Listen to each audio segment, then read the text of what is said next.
రామోజీ గారు స్థాపించిన సంస్థ ద్వారా తొలి చూపులనే సినిమాతోని నా సినీ ప్రస్తావన మొదలైందండి. అలా నేను ఒక్కనే కాదు, ఎంతోమంది సినీ తారులకి అవకాశం ఇచ్చి, ఎంతోమంది దర్శకులకు, ఎంతోమంది రైటర్స్కి అవకాశం ఇచ్చిన గొప్ప సంస్థ. అలాగే బుల్లితెరలో ఎంతోమంది ఆర్టిస్టులని, సినీ దర్శకులను, రచయితలను పరిచయం చేశారు. ఈనాడు దినపత్రిక ద్వారా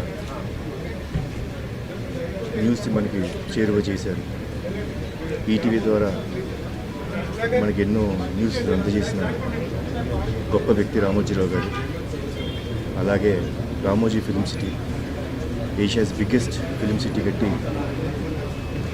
మా సినిమా వాళ్ళకి షూటింగ్ అనేది అంతేనా చాలా ఈజీగా చేశారు. సో అంత గొప్ప వ్యక్తి ఈరోజు లేరు మన మధ్య అంటే చాలా బాధగా ఉంది.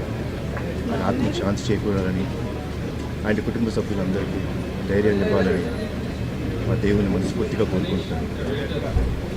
సరే.